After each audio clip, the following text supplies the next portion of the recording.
I didn't understand why my partner dated her ex-boyfriend.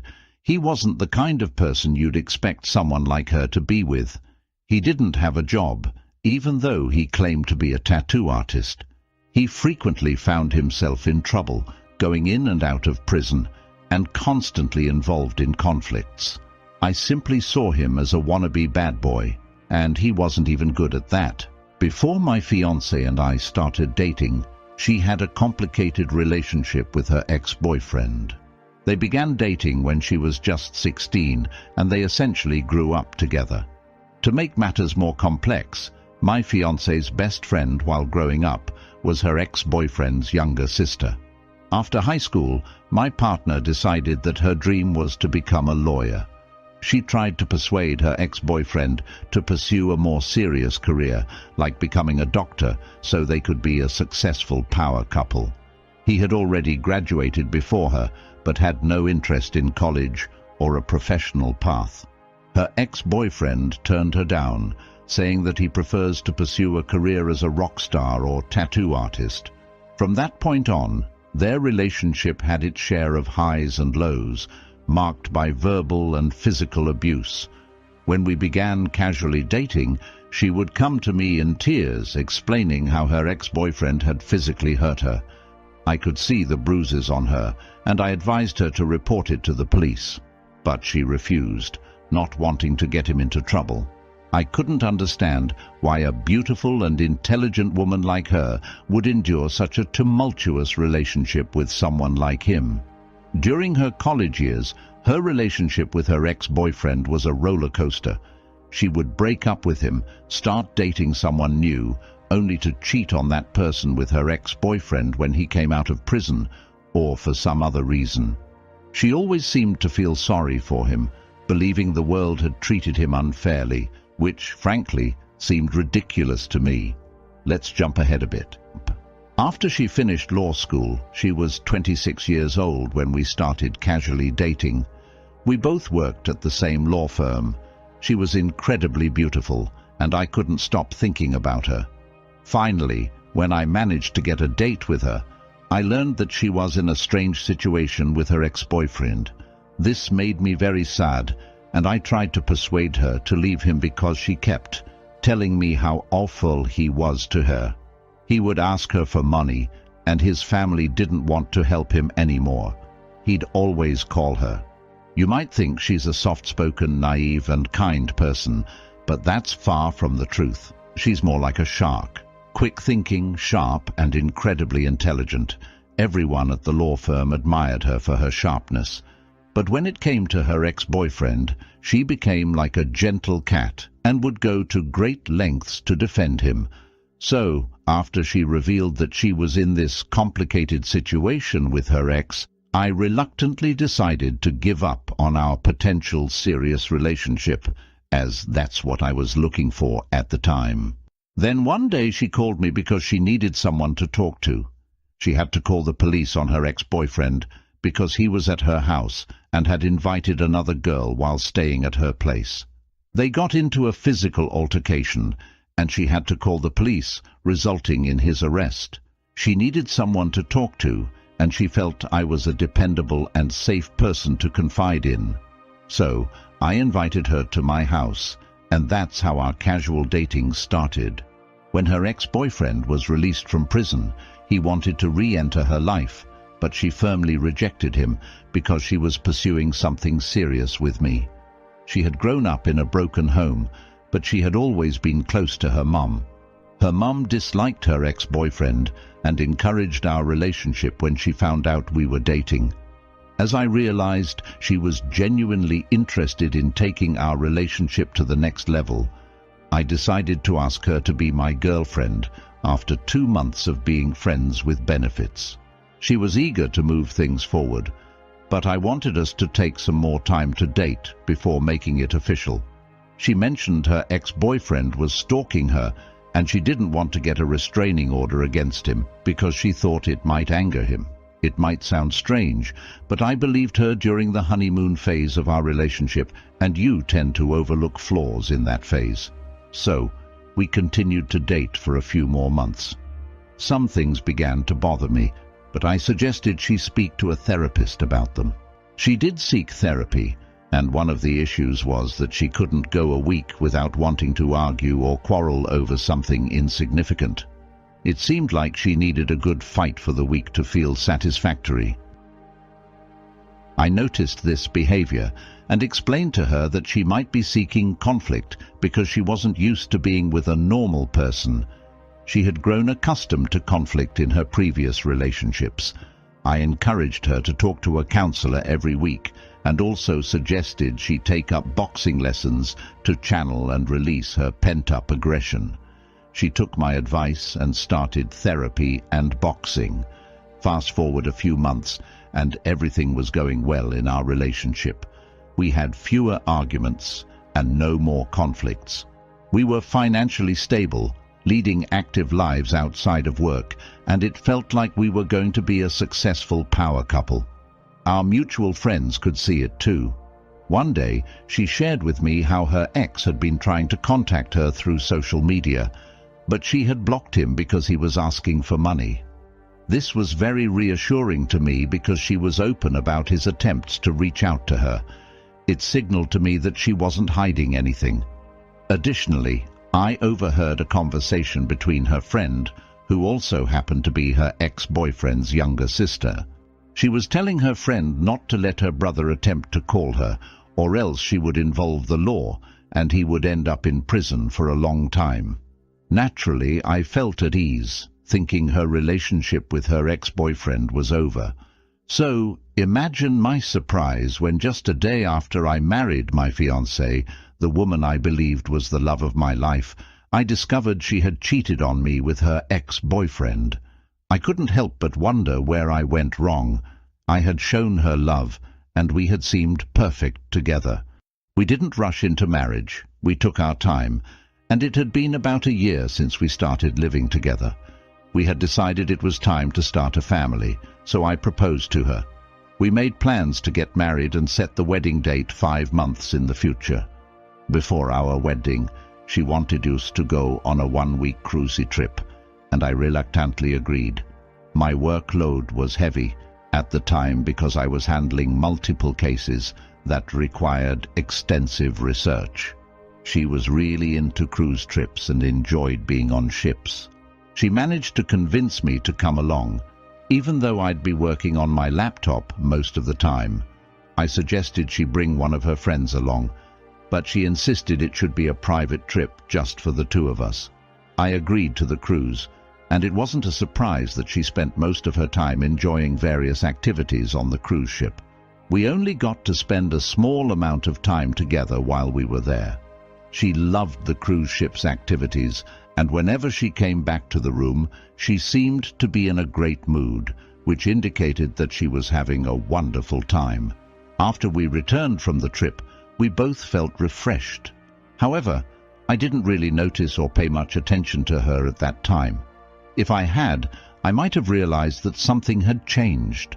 We were busy with work and preparing for the wedding. Family and friends were visiting frequently to help with wedding plans.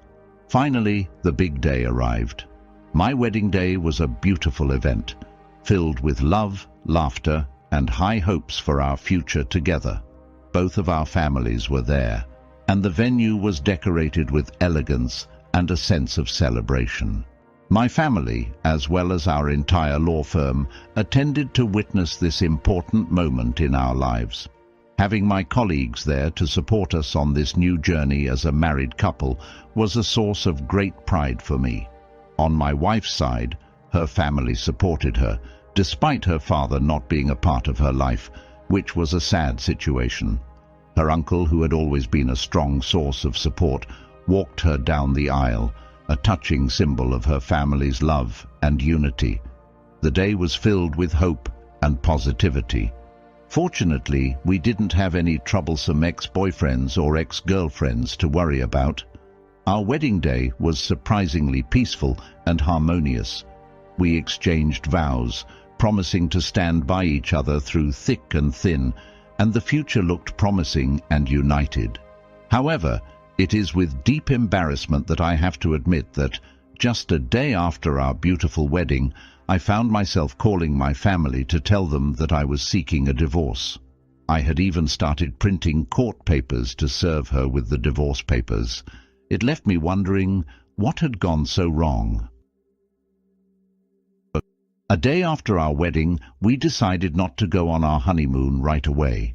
We wanted things to settle down first so we could go on a relaxing, stress-free trip, leaving work behind. As we planned our vacation, we were on our bed, and she was showing me some pictures her friend had sent her from her phone because the official wedding photographer hadn't sent us our wedding photos yet. While she was scrolling through her phone, I noticed an unmistakable picture of her and her ex-boyfriend together. I tried to get her to stop scrolling, and she attempted to hide her phone from me. I gently held her hand and asked her to give me her phone. She got off the bed and began to run away from the bedroom, acting like I was acting irrationally, asking me what was going on. I insisted she give me her phone and chased after her. I caught up to her in the hallway and held her phone tightly. She was on the floor in a determined position, shouting loudly, seemingly irrational, and telling me to stay away from her.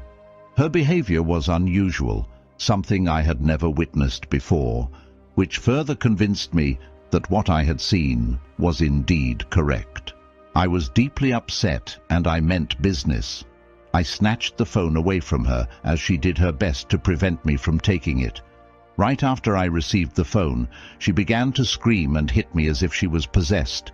She accused me of invading her privacy, and I rushed into the bedroom, using my body to block the door, since our bedroom didn't have a lock. She kept trying to force the door open, making it uncomfortable to focus on her phone. Our bathroom, fortunately, had a lock, so I released the bedroom door and hurried into the bathroom. She fell on the living room floor as soon as I stopped holding the door. I managed to lock the bathroom door before she could get up and chase after me. She continued to bang on the bathroom door, crying for me to give her back her phone.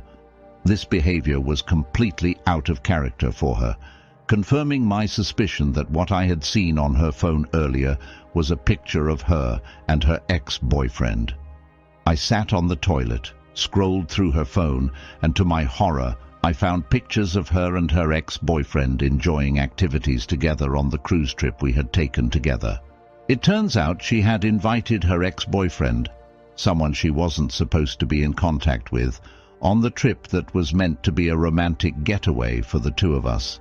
She had stopped banging on the door and was now apologizing, asking me to say something. I was left speechless.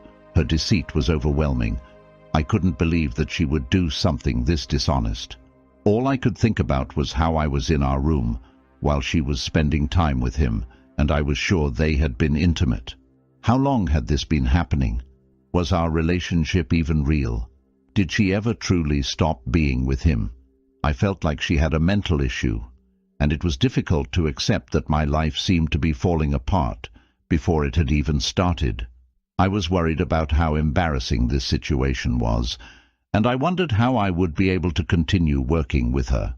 I had invested a lot in building my reputation at the firm, and I couldn't just walk away from it because of her. I also didn't know how I would explain all of this to my friends and family. I could hear her crying outside, apologizing and saying it was a mistake. She fell silent as soon as I unlocked the door and immediately tried to hug me. I pushed her away because she was being overly dramatic, pretending that I had pushed her too hard. I ignored her theatrics and went straight to the point, asking her how long she had been secretly seeing her so-called ex-boyfriend behind my back. She claimed they never slept together, and she had just invited him on the trip because she knew I was busy and needed someone else. I questioned why she hadn't brought a friend, and why she had mentioned that it was supposed to be a private trip. She admitted she was in the wrong and asked me what she could do to make things right.